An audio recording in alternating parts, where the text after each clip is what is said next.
Did somebody say Slave?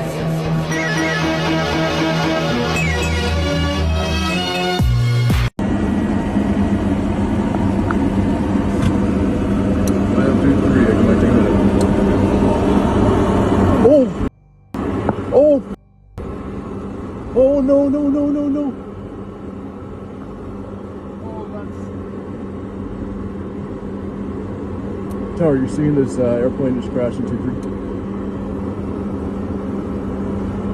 Oh my god! Oh my god! There was no warning from the pilot. There was no like physical warning either. I didn't feel like anything was wrong until kind of just like the second the wheels touched the ground. Then it all kind of went mayhem from there. Fire department's on site. Upside down. Everybody, most people appear to be okay. We're all getting off. Some smoke going on. A Delta plane crashing and flipping upside down at the airport in Toronto. Reuters reporting that it was a flight from Minneapolis and that all passengers and crew are accounted for. The scene says that 8 people are injured. Look at this plane. It is literally upside down. There is no word on how this happened. You can see there's a lot of snow on the ground in Toronto. It happened moments ago. This is a miracle, but there are very few instances globally where an airplane ends up literally on its back. I mean, it's remarkable. Now, I've looked at some early data, as you both know, or as the NTSB will sign a memorandum of understanding with the Canadian Authority probably within the hour, because Canada will take authorization of the investigation. But they have an agreement with the United States, so that'll be executed hopefully very shortly because Delta is a U.S. company. The remarkableness of it, as we were just saying, is the right wing's off, the front nose gear is up. I mean, it's out. We don't see the main gears. At 500 feet, the aircraft was just only doing 126 miles an hour, so it was slow. And it was descending at almost 1,100 feet a minute. Now, at a normal glide path at 500 feet, you'd only be doing about 500 feet descent rate, or 400 feet, 600 at the most. So it had an aggressive descent rate at 500 feet.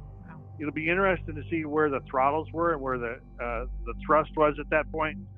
I'm just, again, guessing. I haven't seen any live video yet, but yeah, that's what we're waiting for. Go ahead. I'm sorry. No, absolutely. No, your information is very helpful here. 70-mile-an-hour winds. At what point would air traffic control say, you know what, go back up, let's land you somewhere else, or let's circle for a little bit, hope these winds die down? At what point do they say don't land with winds? Well, that's another interesting. The captain's authority holds more weight than you can imagine. The airport authority themselves in Canada could close the airport if they felt winds and it was unsafe to operate at the airport, period. If the captain has a form that he can look at in his computer or book that actually shows maximum winds, maximum crosswind, and maximum headwind, and of course tailwind, you don't ever land in any more than 10 knot of a tailwind ever. So they're going to go back and look at that immediately too. 70 knots is a lot. So unless it's coming right up and down the runway, and can I add one thing to that? Please. Technically, can I add one technical thing to that? The way that works is you have a speed that's called VREF, and that's the speed that you normally operate on under temperature and wind conditions of a normal day. And so if the winds are 70 miles an hour, you either add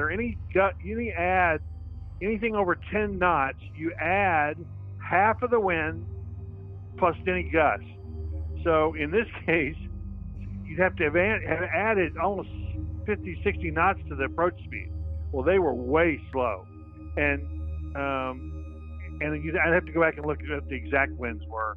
But yeah, at one point you would say, as a captain, if I'm descending at 500 1,100 feet a minute at 500 feet, and I'm slow, then I would be executing the go around.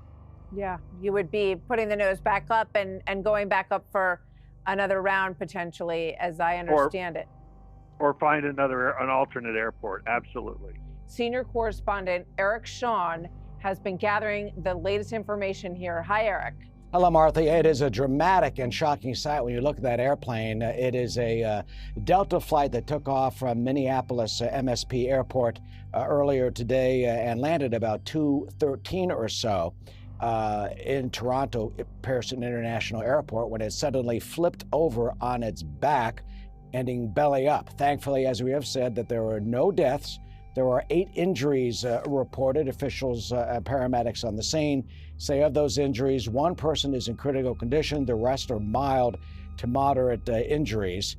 This is going to yet again raise the concern about FAA staffing, air traffic control staffing. There has been this talk about maybe staff cuts at the FAA as a part of President Trump's effort to trim down the federal workforce. This is going to feed into all of these recent incidents, and the safety of the total air traffic system is going to be very much a part of the conversation. The left-wing media is already accusing Trump of being a cause of this airline crash. But what's really to blame? Joining me now is Scott Petillo, retired commercial airline pilot, and Kyle Bailey, aviation expert and former FAA safety team representative. Kyle, I got to ask you, do the potential cuts to the FAA and other parts of the federal government have anything to do with what's going on right now? From what I see at this point, they have zero to do with this accident. It's not a matter of staffing. They had nothing to do with this at all. I could tell you that right now. So, Scott, I realize that it's pretty impossible to tell from just this dramatic footage what happened, but you have a wing that is completely sheared off, and you have 40-mile-an-hour winds, as Eric Shawn reported. Can you give us any sort of indication as to what you think might have, what are the range of possibilities of what might have happened here? Certainly, Charlie. There's a number of things that come to mind. Landing in a crosswind on a low-wing airplane like this, you gotta nail everything just right. It's a little bit of a challenge, but when you add icy runways, blowing snow across the runway into the equation, it becomes very tricky. Experienced pilots that do this day in and day out have got a little bit of an edge, and we're aware of what's going on with the aircraft. You can never give up on it. If the pilot was unstable as he's coming down on the approach, and I'm not saying that he was, but if he were, then that adds complexity to the equation as well. If his sink rate is high, if his airspeed is fast as he's coming down, the controls that he's going to put in on normally will act slightly different, and it could over-exaggerate the flight control surfaces, making it quite easy to catch a wing. Once he lands, the game's not over. He's got to continue to fly that airplane all the way down the end of the runway. If he relaxes or comes off at all, there's a good chance the wind gusting like that is going to catch a wing and cause the wing to hit the ground, which could cartwheel the airplane and put it on its back just like it did. So I know it's too early to tell. I don't believe wake turbulence was an issue because it was a A319 that landed ahead of him, which would not create enough wake to flip that airplane. So I think wake turbulence is ruled out. I think they're going to end up looking at the pilots.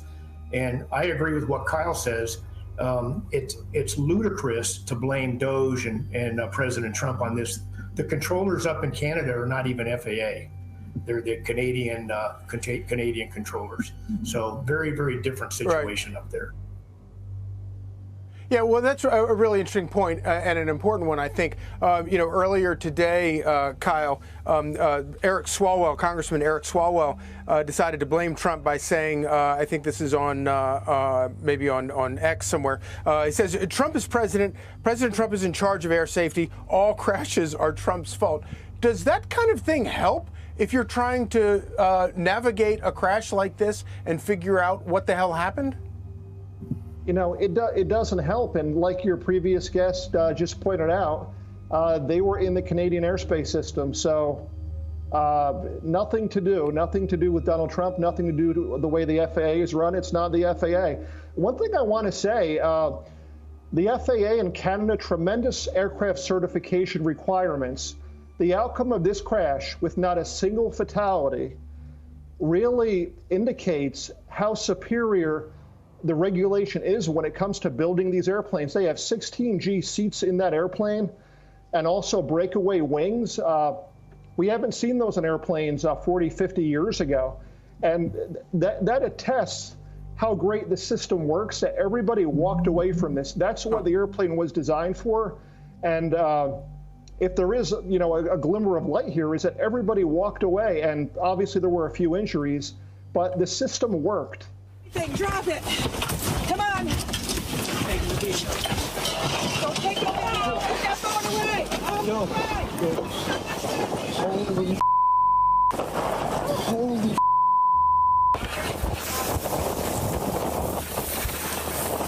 Holy. Oh my God. And Pete Kukov is here with us. We're so glad that you are with us. Can you take us through, Pete, what it was like in the moments just before the crash landing? Yeah. Basically, we hit the ground and kind of just bounced up and turned on our side, and we're sliding on our side for a while, or honestly, not as long as I thought we were gonna slide for, and then we ended up upside down. And we were hanging by our seatbelts upside down for a second, and then, yeah, we made it off safely. Everyone is alive, thankfully. And do you fly quite a bit into that area in the winter? Not to Toronto, no, but I do fly a lot into places where there is variable weather. Do you have a sense of what happened upon the landing? Sorry, what do you mean? Just like did the pilot say anything? Was it that it was going to be a hard landing? No, was there any warning? There was no warning from the pilot. There was no like physical warning either. I didn't feel like anything was wrong until kind of just like the second the wheels touched the ground. Then it all kind of went mayhem from there. Okay, so, and it seems that since we understand that 21 people were taken to the hospital, 19 have been released. So thankfully, it sounds like everyone had their seatbelts on. Can you just explain, yeah. how do you unbuckle and get out? I was able pretty quickly to so you're kind of just hanging suspended. Me and the girl next to me we were able to get out pretty quickly and kind of climb or sort of fall down to the ground, which was the ceiling, and then other people kind of needed some help and people were sort of falling, but I don't think no one was hurt by getting down from their seatbelts.